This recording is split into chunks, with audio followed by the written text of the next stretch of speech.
тамошобинон муҳтарам, нашри навбатии барномаи иттилоъоти ахборро аз телевизиони Тоҷикистон мустақиман манзуратон мегардонем. Дар студио Ишаи Сатто.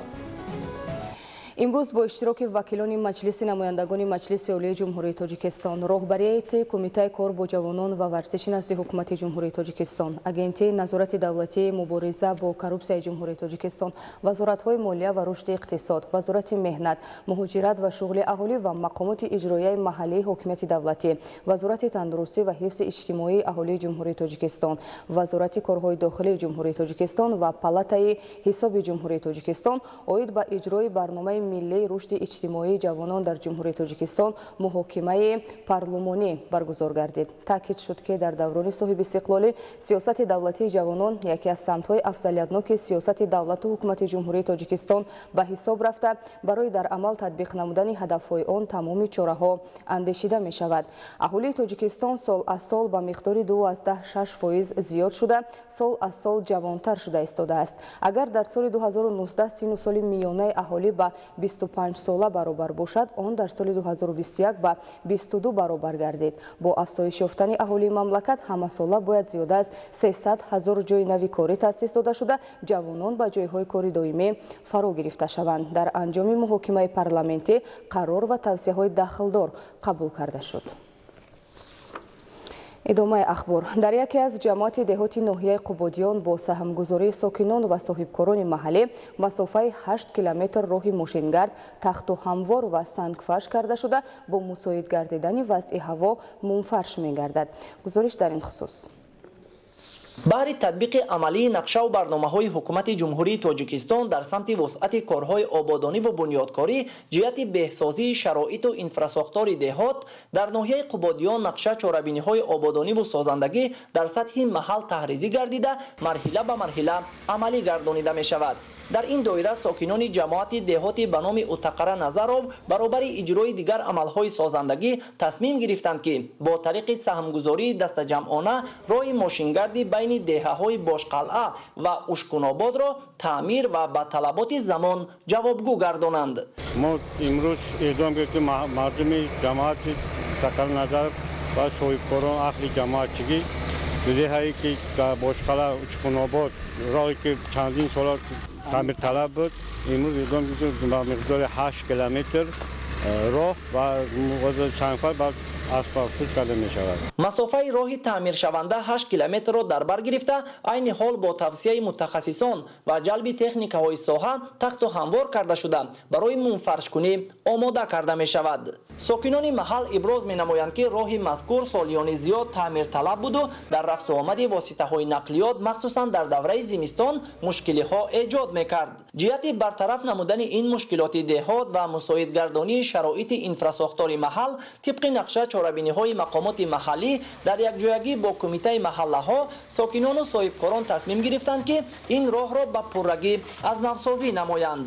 таи 20 сол 15 соли ахир дар ин роҳҳо таъмири ҷиддӣ нашуда буд. мана бо шарофати истиқлолияти давлатии ҷумҳурии Тоҷикистон шукрона аз он мекунем тинҷу оромӣ, ки мардуми деҳаҳои Бошқалъа ва Камароб саҳм гузоштанд. таи 8 километр роҳи байни деҳаҳоро то ҷамоати Заркамар аллакай сангфарш карда истодаанд. дар оянда ният дорем, ки насиб боша ба соҳибкории пешқадам ва шаҳрвандони деҳаи Камару, деҳаи Бошқалъа бо рӯзҳои наздик, рӯзҳои гармида асфалтпӯш карда рахои ҷои таъмирталада асфалтпӯш карда ният дорем.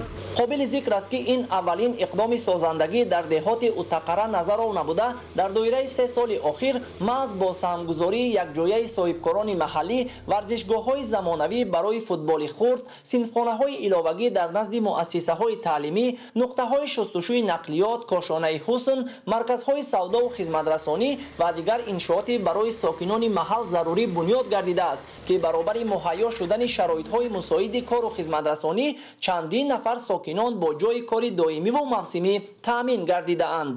соҳибкори маҳаллӣ Фарҳод Зиёев иқдом гирифтааст, ки дар назди муассисаи таълимии рақами 11 як бинои нави таълимӣ иборат аз 12 синфхона сохта мавриди истифода қарор диҳад. тибқи иттилоъ дар ин муассиса 2200 нафар хонанда дар ду баст ба таҳсил фаро гирифта шуданд ва бинобар сабаби сол аз сол зиёд гардидани теъдоди хонандагон мушкилоти ҷои нишаст пеш омада буд. дар корҳои сохтмонии бинои иловагии муассисаи таълимӣ сокинони маҳал ҷалб гардиданд ва ба гуфтаи омӯзгорон бунёду ба истифода додани иншооти мазкур барои боз чанд соли дигар мушкилоти норасоии ҷойи нишастро бартараф менамояд. ин соҳибкори ташаббускор ният дорад ки дар доираи корҳои созандагиву бунёдкорӣ бахшида ба таҷлили 35-солагии истиқлоли давлатӣ дар ҳудуди ҷамоати деҳоти Утақара Назаров боз як муассисаи томактабӣ сохта мавриди истифода қарор диҳад. ҳамин гуна иқдомҳои ободониву созандагӣ дар дигар деҳаҳои ноҳияи Қубодиён идома дошта, сокинон дар он фаъолона ширкат менамоянд. дар ҷамоати деҳоти 20-солагии истиқлоли ноҳия баҳри таъмини рушди деҳот корҳои тахту ҳамвор ва амалҳои марбута барои марҳилаи навбатӣ аз навсозии роҳҳои сатҳи маҳаллӣ анҷом дода мешавад. Таварали соҳибназар, Парвизи Сафар барои барномаи ахбор. طبق نقشه‌چورابینی агентияи давлатии хоҷагии ҷангали назди ҳукумати ҷумҳурии Тоҷикистон дар ноҳияи шаҳристон маротибаи чорум корҳои биотехникӣ гузаронида шуд. ҳадаф аз баргузории ин чорабинии муфид дар фасли зимистон эмин нигоҳ доштани паррандагону ҳайвоноти нодир мебошад. барфи навбатӣ дар кӯҳсорони баланди ноҳияи шаҳристон шаби гузашта борида масъулину кормандони муассисаи давлатии хоҷагии ҷангали ноҳияро муаззаф гардонид ки имрӯз маротибаи чорум дар мавзеъҳои дараи сабз, Бураген, Кемқул ва водии шаҳристон корҳои биотехникӣ анҷом диҳанд. зеро дар кӯҳсорони баланду теғадор ва барфпӯши ин минтақаҳо гургҳои гуногунранг, хуки ёбоӣ, оҳу, хирси малла, силосим ва бузи сибирӣ, паррандаҳои нодири мурғи ҳилол, уқоб, лочин, кабутари кӯҳӣ ва кап умр ба сар бурда фасли зимистон ҷиҳати дарёфти хӯроку дона аз зери барфи баланд азият мекушанд. маврид ба таъкид аст ки муассисаи давлатии хоҷагии ҷангали ноҳияи шаҳристон дар масоҳати 47175 гектар доман паҳн кардааст. аз ин миқдор 23000 гектара ҷангалпӯш маҳсуб ёфта, 18350 гектар чарогоҳ, 32,6 гектар боғи дарахтони бисёрсолаи мевадор ва 5500 гектари боқимондаро заминҳои дигар ташкил медиҳанд. ҷомеаи меҳнатии муассисаи давлатии хоҷагии ҷангали ноҳия фасли зимистон ва пас аз боридани барфи зиёд корҳои биотехникиро аз мавзеи ҳайкали модаргурги кӯдакони инсонро ширдиҳанда шурӯъ карда дар минтақаҳои дараи сабз, Бураген, Кемқул ва водии шаҳристон идома медиҳанд. корҳои биотехникӣ дар ҳудуди дараи сабз гузаронда истодем ки бо мо нақша дорем ки то тамомшавии зимистон бо 2-3 маротиба корҳои биотехникӣ мегузаронем. баробари ташкили корҳои биотехникӣ масъулини ҷангалпарварони муассисаи давлатии хоҷагии ҷангали ноҳияи шаҳристон корҳои омодагиро ба мавсими киштукори баҳорӣ, бунёд, барқарорсозӣ ва ҳифзи ҷангал идома дода, муоинаи ниҳолу кӯчатҳои дар ниҳолхонаи хурд мавҷударо таҳти назорат қарор доданд. дар ниҳолхонаи хурд имрӯз 18580 дона ниҳолҳои арчияи гуногун, сояафкан ва ороишӣ сабз мегардад. ҷангалпарварон феълан парвариши 1500 бех арчияи зарафшонӣ, 4000 бех арчияи шарқӣ, 1300 бех санобар, 5000 бех кӯчати сафедо ва 1500 бех кӯчати хушро намунавор роҳандозӣ карда, парвариши арчияи коҷи кабуд ва ниҳоли тӯсро дар шароити сардиҳои ноҳияи шаҳристон аз санҷиш гузаронда истоданд. хурсанди овар аст ки ин ниҳолакон ба шароити маҳал мутобиқ гардида имрӯз нашунамои хуб доранд. дар муассисаи давлатии хоҷагии ҷангали ноҳияи шаҳристон ҳозир ниҳолхонаи хурд ба роҳ монда шудааст ки дар ин ниҳолхона ҳозир мо кӯчати ниҳолҳоро парваришкарӣ истодем ки 18572 задро ташкил менамояд. дар ин ниҳолхона ҳозир асосан ниҳолҳои тӯс ва коҷи капурро ба роҳ мондем ки ин парваришаш ҳозир навшунамо нигоҳбинаш рафта истодааст ва барои зиёд намудани ин кӯчату ниҳолҳо мо ҳозир корҳои ниҳолбини кӯчату ниҳолҳоро ба роҳ мондем.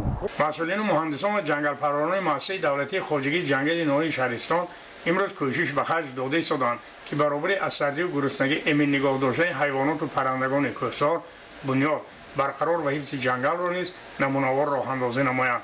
мазбут бобозода аз ноҳияи шаҳристон барои барномаи ахбор.